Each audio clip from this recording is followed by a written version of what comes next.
Hi everyone, it's Margaret here with 60andMe. Thanks a lot for being here today. I hope that you're all doing well. You know, as we emerge sort of out of this fog of the pandemic, I think that we're starting now to think about the future, and think about how can we regain some of the things that we perhaps lost during the time that we were in lockdown. And one thing I think that I want to talk to you today about is our bodies, our health, our physical health. Now, I know a lot of you, including myself, have actually spent a lot of time in front of our computers. We've been using online techniques for communication with our family, our friends, and our work. And, we've done a lot of sitting and a lot of engaging with the screens in our lives. And so if you're feeling a little bit creaky and not very, physically active anymore, listen, we've got to do some things about that, because if we're going to live healthy, strong lives for the next 20, 30 years, we have to, regain our sense of strength in our body. Now, Julia Hubble is one of our bloggers. I love Julia. She's a really complex woman, and she's been through a lot herself this last couple of years, as we all have. But she is an active person, and she recently broke her toe. And I think that really helped, it seems like a simple thing when you break a finger or a toe, but it can really affect your whole, your rhythm of exercising and getting out into the world.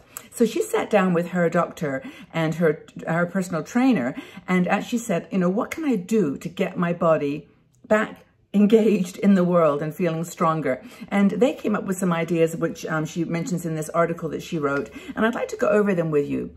Very simple, no silver bullet. So if you're expecting something miraculous here in terms of a magic formula, it is pretty much stuff you already know, but let's do this together. Let's kind of sit down and go through it step by step and see what we can do to recapture the fitness level that we may have lost during quarantine. Now, personally, as you came into my life just recently when I was coming up the stairs. I live on the 3rd floor, and I don't have an elevator in my building, so I have to walk up the stairs. And I went down and took the laundry down into the laundry room, which is in the basement. So I had to walk up, and normally I remember just hopping up the stairs and into my room, and fine, no problem. But that day I sat there and I goes, the 2nd floor up, I was like, I'm not doing this very well, but I realized how I'd got out of shape. I still walk a lot, and like probably most of you have some exercise that I do, but that was a reminder. That was a reminder that my body was a little bit creaky and not so strong as it was before. So getting back into shape here and into the swing of things, here's some ideas. First thing that both of Julia's advisors said to her to do was, of course, it's your mind, it's your mindset that you have to change first. And I found myself saying this on that day, I just can't do this anymore. That was what I said to myself, exactly. I just can't do this walking up the steps anymore. And then they reminded Julia to say after that sentence, if you say I can't do this anymore, right now. Just add those 2 words to the sentence, and it really, honestly does help. Because I know that I'm going to get out, I'm going to be traveling, I'm going to be moving around, I'm going to be exercising more in nature, and I will be okay in the future. But right now, I can't do it. It's too much. I tried to do some planks. I just tried to, get down on the floor and do some planks, and I honestly couldn't last 10 seconds. And it was like, okay, I can't do this anymore right now. So the advice is, if the stairs exhaust you, do them step at a time. Just walk up and then take 10 breaths and then do the next step. Or if you're finding walking from your car to the shops even difficult, park closer, or just do it in stages, but do it slowly. A year of cocooned living, as Julia talks about, is really going to have, made it really clear to us that we are needing to shift. So what do? Use positive self-talk to get yourself off the sofa. I can do this. It's okay. Right now, I'm struggling. I've been sitting here for a year almost. I haven't moved. It's going to be okay. Positive self-talk. And imagine how you would talk to a friend who was calling you up and saying, gosh, I'm just so kind of freaked out that I just can't walk up the stairs anymore, or I can't get up from the seat without holding onto the side of the seat. And just say how you would talk to them. And then talk to yourself like that.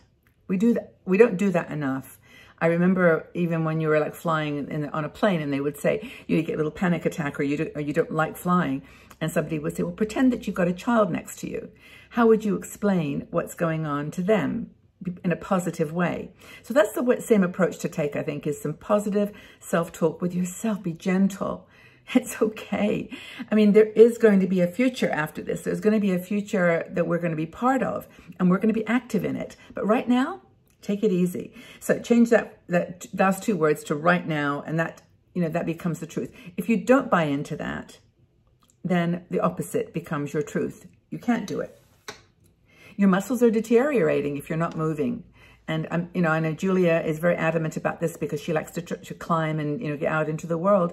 And she knows that if she doesn't do something about it, it's just going to, turn into something more serious.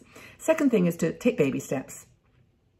Okay, you can't climb the mountain today, but you can climb your city or your neighborhood. You can walk around the neighborhood. Just go for a walk and go in a direction that you've never been before. Go somewhere that you will be visually a delight for you, that will be a little bit different and experimental. If you can't do 8 stairs, do 2. Most US buildings do have lifts. So if you can't walk up the steps, take to the first floor and then get on the elevator. But try. If you can't take the whole thing, take it in baby steps. And actually, I guess Julia mentions this, is actually be at peace with that you may not be picking up those 10-pound weights anymore.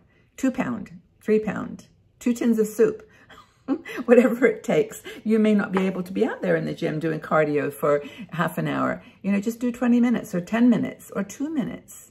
It doesn't matter. Just do something to move towards that place you want to be. Because there is going to be a place you want to go. And I'm telling you, from my own experience, I have ankle problems. I sometimes not break, but twist my ankles. And if you're out traveling somewhere and your feet don't work, this is a big deal. And, I know that so many of you want to be cruising, want to be traveling again. So take the time right now to build those muscles up and get strong again. The point is to do something, and don't give up. The next thing that they mention is patience.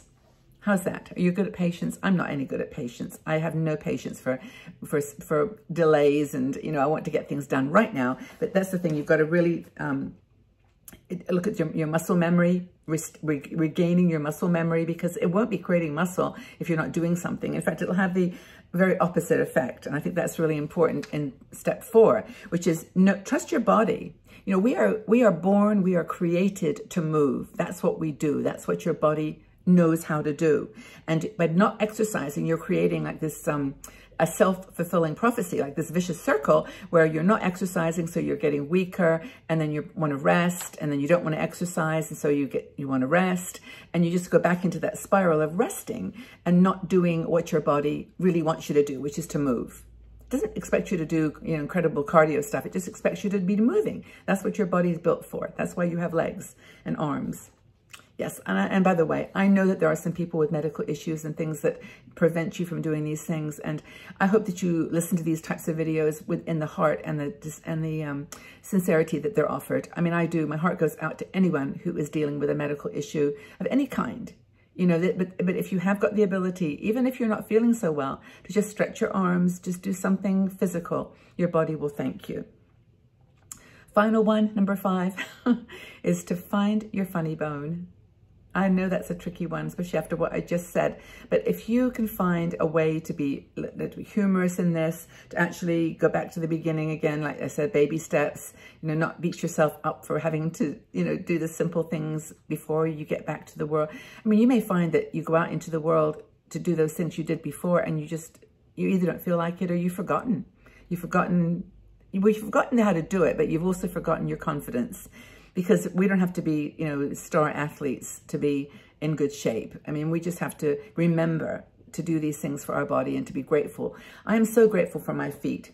I've actually got some problems with my feet at the moment because I just realized it as I was sitting here in my chair. I push my feet back on the chair, and I've created a kind of a muscle. It's a habit. That's what we do with our body. We create habits, and it's a habit that pulls my foot back, and then it aches.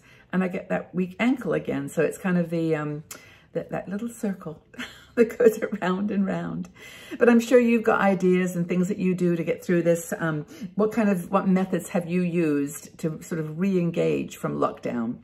Because I'm sure, well, I'm not saying everybody, but a lot of people now are able to move around a little bit. I know there are some countries that are still so under the water with this pandemic, but a lot of people are getting the vaccine, and maybe you're one of those, and you're actually now able to move around a bit. So what techniques, what methods have you used to stay, to get back into shape? Or maybe what you did during quarantine. Perhaps share if you want to. Maybe that's the gateway out for people, is to do some of those things that you did during quarantine to enable them to get stronger and more confident, and then make that step out into the world, back to a rhythm of exercise that works for you. So I hope this is good. If you appreciate this kind of video, and we do all kinds of things on makeup and beauty and relationships and travel, all kinds of stories, including this one though. Physical well-being, nutrition and health is important to us. So I hope that you found it useful. If so, please subscribe to my channel and press that notification bell. I put videos out 4 times every week, and you'll get notified when they are ready to be shown. So I thank you again from the bottom of my heart for your support and your advice, your help and your advice. You give me so many ideas. Let's join a conversation about this and see how we get back in shape as we re-enter the world after this period. Okay, everybody, take very good care. Have a lovely day. Bye-bye for now.